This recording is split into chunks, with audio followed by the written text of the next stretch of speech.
Hello guys, Stories here again. This is your host, the one and only Kriti from Toy Shop.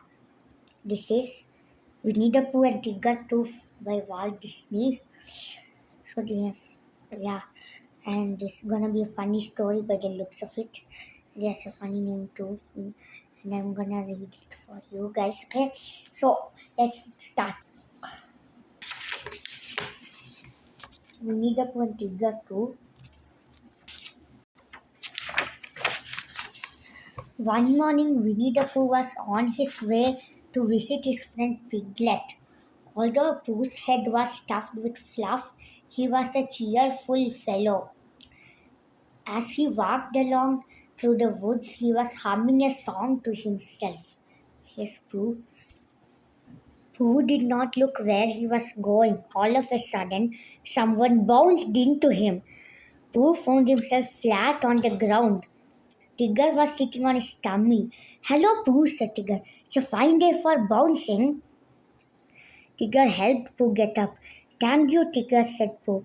I was just thinking it's a fine day for going to visit Piglet. I was on my way to see Rabbit, said Tigger, but I'll come along with you. And Tigger bounced away. Tigger bounced on ahead of Pooh. He bounced so fast and bounced so far that he bounced right into Piglet. Tigger, cried Piglet, you scared me. I am sorry, said Tigger. He helped Piglet get up.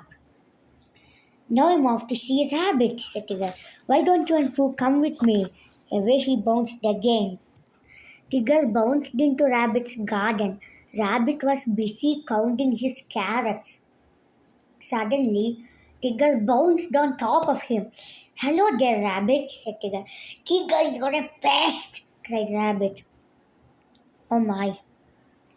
When Pooh and Piglet reached the garden, they helped Rabbit to his feet. Rabbit was very angry at Tigger. Why are you always so bouncy? He cried. Bouncing is what I do best, Tigger said, and he began to sing. The wonderful thing about tigers, tigers are wonderful things. Their tops are made of rubber, but tails are made of springs. Their bones are sounds, phones, bones are full of fun. The most wonderful thing about tigers, I'm the only one. By the time Tigger bounced away, Rabbit's whole garden was ruined. Later that day, Rabbit came up with a splendid idea for unbouncing Tigger. He told Pooh and Piglet about it. We will take him on a long explore and leave him in the woods, said Rabbit. When he go when we go back to get him next morning, Tigger will not be so bouncy. That's a splendid idea, said Piglet. What do you think, Pooh? But Pooh was sitting in a cozy chair and he had fallen fast asleep. Piglet poked him. I think it's a splendid idea, said Pooh after Piglet told him all about it. The very next day, Rabbit, Pooh, and Piglet took Tigger into the woods. When we come back to get Tigger tomorrow, said Rabbit, the bouncers will be all gone. He'll be a sad Tigger, a sorry Tigger, eh? Rabbit, I'm so glad to see you, Tigger. Tigger bounced farther and farther away. He did not know about Rabbit's idea to leave him in the woods. The three friends found a hollow log. Quick, said Rabbit, hide inside. They climbed into the log. Tigger soon came back to look for them. Hello, he called. No one answered. Tigger stood on top of the log. He called to his friends again. They still did not answer. They must be lost, thought Tigger, and he bounced away to find them. As soon as Tigger was out of sight, Rabbit, Pooh, and Piglet started home. After a while, they came to a sand pit. Something's wrong, said Piglet. I'm sure we passed by here before. Nonsense, said Rabbit. Keep walking. Soon they came to the sand pit again. I believe we're lost, said Pooh. We have been looking for home, but we keep finding the sand pit. Maybe if we start looking for the sand pit, we'll find our way home. I'm sure I know the way, said Rabbit. You two wait here and I'll find it. Pooh and Piglet waited for Rabbit. They waited and waited and waited. But Rabbit did not come back. At last, Pooh took Piglet's hand. Let's follow my tummy, said Pooh. Whenever I get hungry for honey, my tummy leads me home. Sure enough, Pooh's tummy found the way. Just as they came out of the woods, Tigger bounced into them. Oh, Tigger, said Pooh, Rabbit is lost in the woods. Tiggers never get lost, said Tigger. I'll go back to find him. He bounced away. Meanwhile, Rabbit was all alone in the darkest part of the woods. He was very, very lost. Every time he looked around, he thought he saw someone watching him. He heard all sorts of scary sounds. Ooh, peck, croak, hiss, hoot, chomp. Then Rabbit heard someone creeping in the bushes. Help, Pooh! Help, Piglet! He shouted. Suddenly he was bounced to the ground. Tigger, Rabbit cried, I am so glad to see you.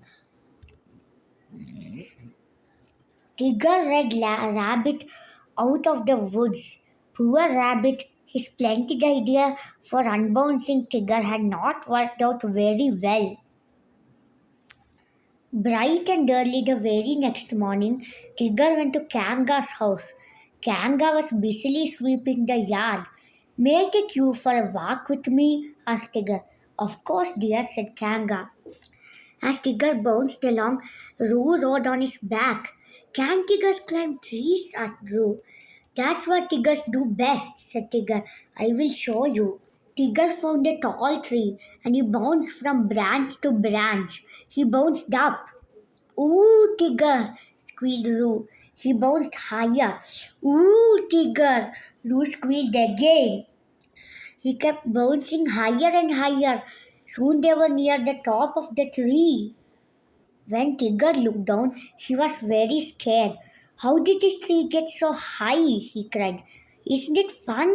Said Roo. No, answered Tigger. I forgot to tell you. Tigers can't climb down. Hooray, squealed Roo. We'll stay here forever. Just at that moment, Pooh and Piglet came by. They happened to look up at the tree. Piglet, whispered Pooh, there's a jaguar. A jaguar's fierce animals, cried Piglet. I'm not really sure, said Pooh. Let's walk a bit closer and see. When Pooh and Piglet reached the tree, they saw Tigger and Roo near the top. Hello, called Roo. Tigger is stuck. Don't worry, Tigger, called Pooh. We will get Christopher Robin. He'll think of a way to rescue you. Before long, Christopher Robin appeared. He ran to the tree with Rabbit and Kanga. I hope Tigger has learned his lesson, said Rabbit. Maybe he'll stop bouncing now. Christopher Robin took off his coat. He told everyone to hold on to a corner so Roo could jump into it. After Roo came tumbling down, Christopher Robin called up to Tigger. Now it's your turn to jump, he said. Tigers don't jump, they bounce, said Tigger. But if I ever get down from here, I promise to never bounce again. Did you hear that? Cried Rabbit. He promised to stop bouncing. Tigger closed his eyes and let go of the tree. Down, down, down he fell. Rabbit held up his hand. No bouncing, Tigger, he said. You promised to never bounce again. That's right, said Tigger. I did. Tigger began to walk away. Without his bounce, he was a very sad Tigger indeed. Roo watched his unhappy friend. I like the old bouncy Tigger better, he said. So do I, dear, said Kanga. So do I, said poor Piglet. Everyone looked at Rabbit. Well, said Rabbit, so do I guess. All of a sudden, Tigger came bouncing back. Do you really mean it, Rabbit? He cried. May I have my bounce back? Yes, said Rabbit. I really mean it. Hooray, cried Tigger, and he bounced happy to be his bouncy old self again. Guys, so that's the end. Gonna go now. Bye.